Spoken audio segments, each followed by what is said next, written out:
आखिरकार कब तक मुसलमान लालटेन में बस किरासन तेल बन के जलता रहेगा। और यही सोच के मुसलमानों ने जो है वो आरजेडी का दामन छोड़ा।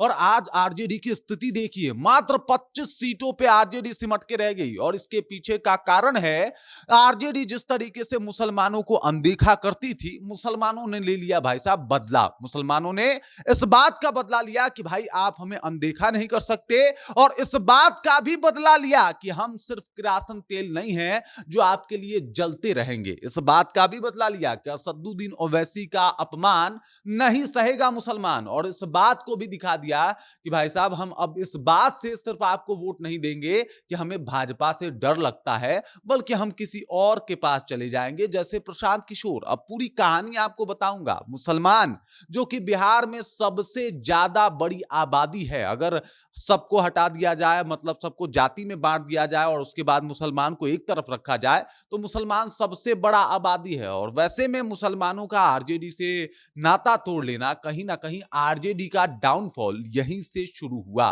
पूरी कहानी आपको बताएंगे, सब कुछ से आपको रूबरू कराएंगे। लेकिन उससे पहले मेरा परिचय जान लीजिए। मेरा नाम है रजत और आप जनता जंक्शन देख रहे हैं। देख लीजिए, तेजस्वी यादव मात्र 25 सीटों पे सिमट गए। सिर्फ टोपी पहन लेने वालों को अब मुसलमान मुसलमान नहीं मानेंगे, या मुसलमानों के शुभचिंतक नहीं मानेंगे, बल्कि मुसलमानों के लिए कुछ करना भी पड़ेगा। और ये बात अब तेजस्वी यादव के शायद समझ में आ गई होगी। देखिए, एकदम चर्चा रहता था। प्रशांत किशोर ने तो बाकायदा हर जगह पे जाके इस बात को जो है वो अनाउंस करा कि मुसलमानों कब तक जो है सिर्फ इस डर से कि भाजपा के को जो है वो हमारा वोट ना चला जाए या भाजपा ना जीत जाए, इसकी वजह से आप तेजस्वी यादव को वोट देते रहोगे। क्योंकि तेजस्वी यादव को वोट देके भी तो आप तेजस्वी यादव को नहीं जिता पा रहे, तो इस वजह से आप स्टैंड जो है वो लो। कुछ मुसलमान जो है वो प्रशांत किशोर के साथ भी गए, और बाकी के मुसलमान जो है वो अपने अपने हिसाब से प्रत्याशियों को चुना। आपने देखा महुआ में जो है किस तरीके का माहौल बना, और वहां पे भी जो है किस तरीके से, मतलब जो असदुद्दीन ओवैसी की पार्टी है वो एकदम बड़ा खेल किया। महुआ के मुसलमान असदुद्दीन ओवैसी के साथ चले गए।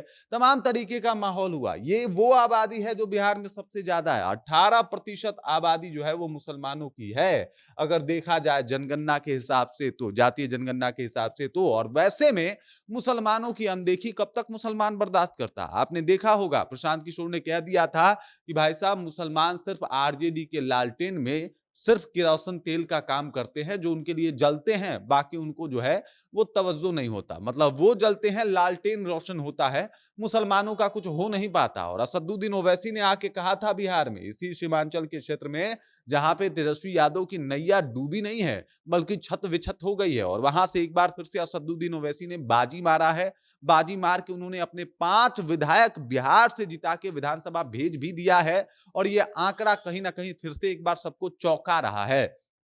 तो असदुद्दीन ओवैसी की बात करें तो इन्होंने भी कहा था कि भाई दाढ़ी और टोपी वालों को देख के जो आपके मन में एजेंडा है, मतलब मुसलमानों का वोट चाहिए और दाढ़ी टोपी से परहेज भी है, तो भाई ये मुसलमान बर्दाश्त नहीं करेंगे। मुसलमानों से भी इन्होंने आके कहा कि कब तक खाली आरजेडी के लिए दरी बिछाते रहोगे, कुछ अपना सोचो। और मुसलमानों ने सोचा। हालांकि अगर मुसलमानों की बात की जाए तो इस बार 11 विधायक, कुल 11 विधायक जो है वो मुसलमानों के गए हैं विधानसभा में। 11 विधायक जो है वो विधानसभा पहुंच गए हैं। लेकिन वहीं पे अगर बात किया जाए तो आरजेडी का ज्यादा प्रभाव नहीं देखा गया। हालांकि आरजेडी ने टिकट बांटा था, मुसलमानों को टिकट दिए थे, लेकिन उस तरीके से उसकी विनिंग परसेंटेज नहीं रही। इसके पीछे का कारण है क्योंकि मुसलमानों ने सोच लिया कि भाई साहब इस बार तेल नहीं बनना है, बल्कि इस बार कुछ परिवर्तन लाना है। एक और मुद्दा आ रहा है कि भाई मुसलमान 18% है, एमवाई समीकरण आपका है, और आप जो है वो उप मुख्यमंत्री बना रहे हैं मुकेश सहनी को। ये कब तक चलेगा? आपने किसी मुसलमान को अब तक उप मुख्यमंत्री क्यों नहीं बनाया? कई सारे सवाल खड़े हो गए थे, और परिणाम देख लीजिए, तेजस्वी यादव इस तरीके से फेल हुए हैं। हालांकि मुसलमान भी, अगर मान लीजिए कि आपकी आबादी जो है वो लगभग 18-19% है और आप मात्र 11 सीट जीत पा रहे हैं, तो ये आंकड़ा ज्यादा खुश करने वाला नहीं है। लेकिन इस बात से, इस इंसिडेंट से जो है वो क्लियर हो गया है कि मुसलमान अब सिर्फ आरजेडी के नहीं रहे हैं। अगर आरजेडी के होते तो आरजेडी, अगर वोट प्रतिशतता भी देखी जाए तो उनकी मात्र 23% है। तो ये तमाम चीजें बता रही है कि मुसलमान जो है अब सिर्फ आरजेडी के नहीं है, उन्होंने भी अपना स्टैंड बदला है। असदुद्दीन ओवैसी का अपमान जिस तरीके से किया था इन्होंने कि भाई ये कह रहे थे मात्र 6 सीटें दे दो और ये 6 सीट भी नहीं दिए थे, उसका परिणाम ही ये हुआ कि इनको चुनाव हारना पड़ा है। असदुद्दीन ओवैसी जो 6 सीट मांग रहे थे, डिट्टो मैं अब इसकी गारंटी लेता हूं कि असदुद्दीन ओवैसी निकाल लेते और उसके बदौलत तेजस्वी यादव कम से कम 20 सीट जीतते बिहार में। अगर असदुद्दीन ओवैसी की बात मान लेते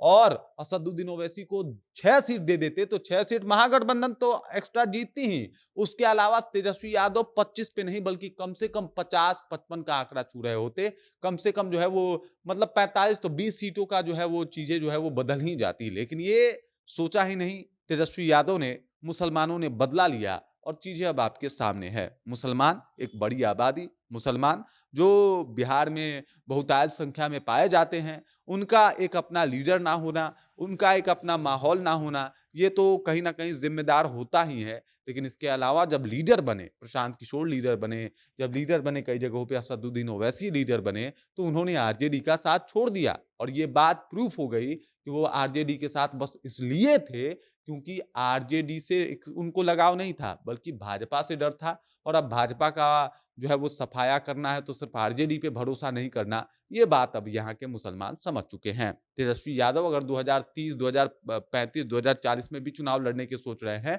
तो ये सपना बिल्कुल ना देखें कि मुसलमान उनके साथ आएँगे। आएँगे भी तो बड़ा मुशक्कत करना पड़ेगा, उसका सिनेरियो क्या होगा, लेकिन उनको एक और भी प्लान करना पड़ेगा, तभी ये सब कुछ संभव हो पाएगा। एम वाई समीकरण टूट चुका है। अब एम वाई समीकरण जैसा कुछ एग्जिस्ट ही नहीं करता तेजस्वी यादव और आरजेडी के लिए। अब एम वाई समीकरण का मतलब मोदी का जो है वो महिला और यूथ का समीकरण हो गया है और ये सब कुछ बता रहा है कि भाई साहब तेजस्वी यादव मुसीबत में पड़े, जिसमें मुसलमानों ने उनको बड़ा झटका दिया है। उनको ये नसीहत दे डाली है कि भाई अगर हमारी नहीं सुनोगे तो हम आपके गुलाम नहीं हैं। बाकी इस खबर, इस जानकारी को लेके आप क्या सोचती हैं, आपके ज़हन में क्या कुछ चल रहा है, कृपया कमेंट कीजिए और अपना विचार हम तक पहुंचा दीजिए। बाकी आप देख रहे हैं जनता जंक्शन और मेरा नाम रजत है।